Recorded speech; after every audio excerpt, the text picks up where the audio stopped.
months ago, former Undersecretary Gloria Mercado says you gave her envelopes containing 50,000 each from February to September 2023 when she was with Hope or the Health Orchestrate Positive Learning, a DepEd project. She believes matanda ka na pala, Gloria Mercado. Your response po. Dapat siguro kung mag-akusa siya ng ganyan, dapat may papel siya. Tulad ng ako, pag inaakusahan ako, pag sumasagot ako, binibigay ko yung papel. Gloria Mercado is a disgruntled former employee of the Department of Education. She was let go because of loss of trust and confidence sa Office of the Secretary. Una niyang ginawa, well, hindi ko alam kung anong nauna, pero naka-strike 2 siya sa akin. Ang una niyang ginawa, nag-solicit siya ng 16 million pesos sa isang kumpanya. Wow. On paper, using my name, without any authorization from the Department of Education. Ibigay ni JC sa inyo mamaya yung papel. Kalagay doon. Matinik niya ka palang matanda ka, Gloria. Noong nag-school visit ako sa Cebu, merong lumapit sa akin na teacher. Sabi niya sa akin, Inday Sara, masakit sa loob namin na mga teachers kami na nasa field. Tapos merong humahawak ng teacher items na wala dito sa aming probinsya o wala dito sa aming region. So, pinakwento ko siya. Iyon naman yung purpose ng aking mga school visits, diba, sa iba't ibang lugar naman sabi ko, one-on-one tayo, kwento mo lahat sa akin. And then it turned out, ang HR mismo ng Department of Education, our Undersecretary, took a teacher item from Region 7, nilagay niya sa central office for a non-teaching task. Ginawa niyang executive assistant niya. Ang apelido nun, Villar. Meron niyang paper trail. So, nung bumalik ako sa central office, tinanong ko, totoo ba na meron tayong teacher item galing sa Region 7 na nandito sa atin? Totoo daw. Nasa HR. HR pa. Mismo ang gumawa ng parang injustice sa teachers namin sa field. So, on that second point, hindi ko na pinalampas. Sinabihan na siya na there is a loss of trust and confidence. And you should go. And then she said na, pwede bang mag-retirement na lang ako instead na paalisin ninyo ako. Kasi ang tagal ko na, matanda na ako. And then sinabihan siya, okay, sige. You go. So she's a disgruntled former DepEd employee. At yan yung dalawa na rason kung bakit siya pinaalis. May papel yung 16 million na solicitation niya. May papel yung teaching position sa Region 7 na kinuha niya. And my experience sa kanya,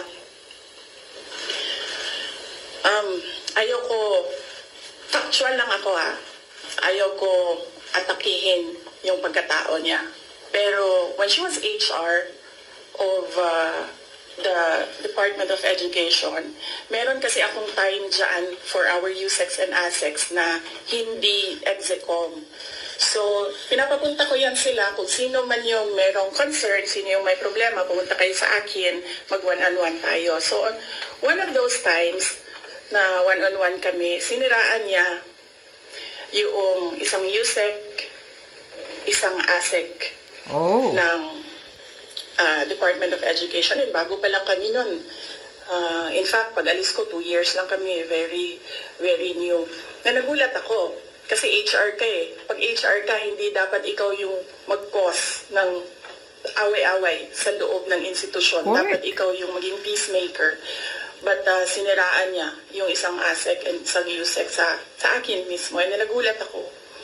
Why attack the ASEC or the USEC sa kanilang pagkatao? Hindi naman trabaho. And then, ganun din ang ginawa niya. Nung umalis na siya sa Department of Education because of the 2 points lumipat siya sa Senate. One of the offices of the senators din, nandiyan yan siya ngayon. And yung isang kaibigan ko doon sa Senado, narinig namin, sige na siya atake. Inaatake niya si Michael Poa, si Reynold Monsayak, si Gerald Chan. Yan ngayon yung nakapangalan sa kanyang statement. Kaya kami, nung nagbasa siya kanina ng statement, hindi na kami nagulat. Kasi naririnig na namin sa opisina, dyan sa Senate, yung mga pinagsasabi niya after she was let go. I think, hindi lang siguro niya matanggap na kasalanan niya kung bakit siya pinalayas sa Department of Education. Pero hindi din talaga namin matanggap na magsusolisit ka sa isang private company on paper 16 million. And then, kukuha ka ng teacher item sa field, gagawin mong EA sa central office. Hindi pwede yun. VP, in relation to that, since you brought up yung names po ni Attorney Poa and Attorney Monsayak, so during the probe earlier, she said that yung reason daw kung bakit daw siya nilet go ng DepEd nyo po was that she disagreed daw with Attorney Monsayak's suggestion that bidders in the DepEd computerization program just discuss it among themselves to avoid failed bidding. Ngayon ko lang narinig yan.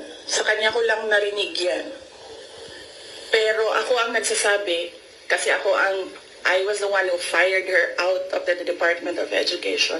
Yung dalawang rason na yon, ang rason kung bakit siya pinaalis sa Department of Education. And as I said, Oh!